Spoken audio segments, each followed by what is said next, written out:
Yeah, and that's how it began, and then of course all the different milestones within submitting the thing, and it was just going to be a portfolio piece, and we all got an A for whatever the highest grade for that piece of work, which was higher than anything, at least anything I've got before. Oh yeah, same for me. And then it kind of was like, oh, we're not stopping there. We're going to continue, and we got interest from Bithell and lecturers, and then Mark Rain, and learning more about the business side of things, and then Indie Fund. It was actually Mike Reddy first, wasn't it? That yes, kind of pushed us and motivated us to go even further with this. That's true. Yeah, he was the one who suggested Indie Fund, wasn't he? That's right, yeah. So it was just really, really fortunate timing, but as we finished uni, Indie Fund started, so it was just absolutely perfect timing. It's crazy.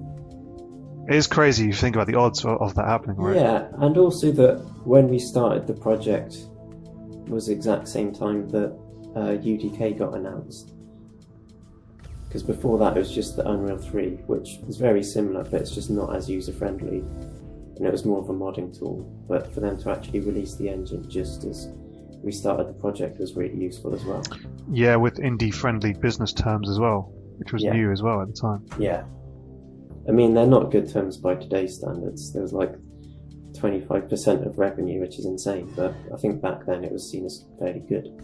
Yeah, so all of that, combined, got us off the ground, which is phenomenal, and so that was a crazy journey, and it all happened so quick as well, Yeah, I remember thinking at the time, like, it felt like quite a long process. I mean, if you're talking about from when we started to actually when it got released, it was probably like just over 2 years. Full production was like 15 months or so, which felt like a long time, but then you think how long games take to make now. That was really quick. Yeah. It was really fast, yeah. Yeah, we were thinking 6 months originally, weren't we?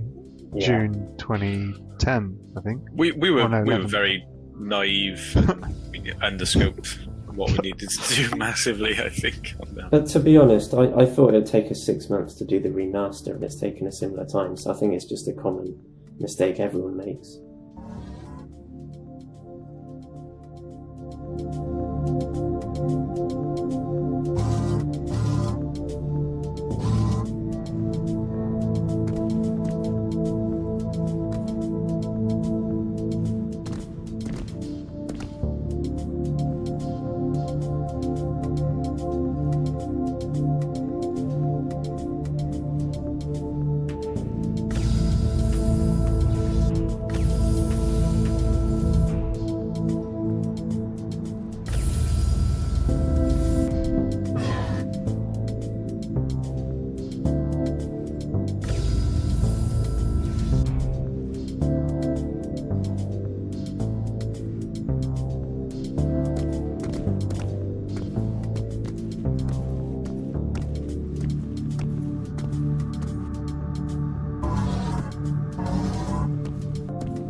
reason we included collectibles is that it can give each level a decent amount of additional challenge and replay value. They are intended as mini puzzles rather than hidden objects, so their location should be fairly obvious when you walk into a level, but how to reach them is less clear. Another reason to include collectibles is that it allows for more skill-based gameplay. People often say that a good puzzle game is one where once you know the solution, it can be easily implemented. And this is something I kept in mind when designing the puzzles. However, through experimentation I found there was a range of other ways you could interact with the game's mechanics, which often led to challenges which were satisfying to complete. These challenges wouldn't be suitable for the critical path, as it may have led to players getting stuck. However, these challenges were ideal for collectibles given that all collectibles are optional. Having said that, not all collectibles require skill, and when it came to choosing where to place each collectible, I would usually design a puzzle with the primary objective in mind, then I would play around with each level in game and see if there were any other areas of the map which could be reached. And if it was satisfying to reach each area, that would be a good location for a collectible.